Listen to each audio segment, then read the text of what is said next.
Although I know it's going to be the last one, it's going to come probably next week or in 2 weeks' time when I'm packing my bag but there's no race clothes and race shoes in it.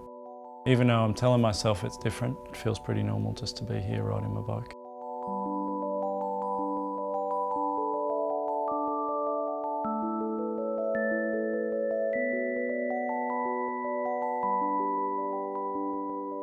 A mass crash behind, several riders and a couple of them not looking too good, I'm afraid. Yeah, I guess going back to the start after having that crash and you know, got my arm in a cast and I got my bike on my old home trainer. It wasn't a smart trainer. And I started the first session and just looking at a brick wall and then eventually got the smart trainer going, which just changed it totally. When the accident happened, one of the first things I got from Matt in terms of messages was, I'm on this thing called Zwift, how are we going to use it in training? Kevin and I sat down and really tried to plan out what we needed to do. It was just an opportunity to maybe ride my favourite race. You know, there was no guarantees I was going to go any good. To begin with, we were doing like 20-hour weeks. We were doing double sessions. Morning session was when I was nice and fresh in the morning. I was doing an interval session.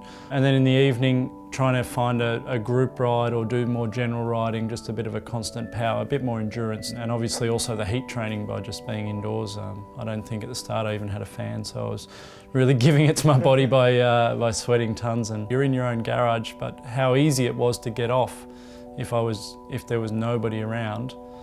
Made it a bit harder when I seemed to be in a group of, back then, 200 or 300 people riding around Watopia. When you train indoors, you get this massive boost of blood plasma, which makes the VO2 go through the roof. And for me, when Matt won Roubaix, the way he rode away by accident in the breakaway, that showed his VO2 was at a really high level that day. He was just doing it so easy. What we gained in those 3 weeks indoors, you couldn't replicate doing out on the road. So I really believe Matt won Roubaix because of Zwift. But it's Matthew Hayman.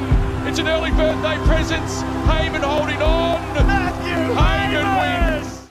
I like Watopia and get a bit of a warm up before you get there. And you've got a nice 25-minute climb there to really get a sweat on, and often it'll be a pre-race ride for me and before I'm travelling off to a race. I do feel sorry for the guys that do click on and want to join me while I'm doing 5.5 watts up the mountain somewhere, and you see them come in from the side and then log out and log in somewhere else. So I did the hump day ride on Wednesday with the Aussies, so to be able to ride with people from Australia when I'm overseas, and definitely a few people recognise the name there. So what we've learnt from Paris-Roubaix, we're now making it more accurate, more specific to the demands of other races, and we're doing it for different types of riders. A lot of people still, their first encounter is through injury, and then they realise what the value that it can add. And there was a social media tweet from Kwiatkowski, training for Milan-San Remo, and he was out training in the snow, he's having a really bad session.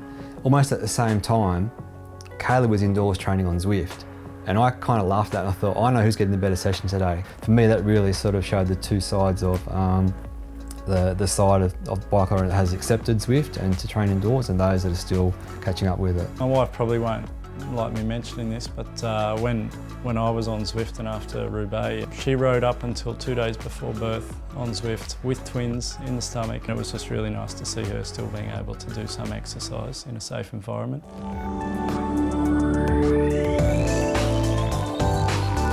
As of the end of the week, training won't be the priority in my life. I'll be helping some of my knowledge from the classics and just trying to pass that on, and also working on some of the more tech side of the stuff with some guys on the team.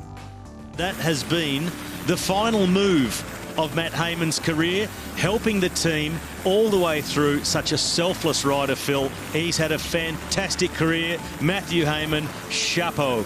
I'm going to say, on behalf of riders, ex-riders, people in broadcast and press, thank you for what you've given cycling over the last 20 years. You've been incredible. Thanks Well done. very much. It's been a wonderful ride.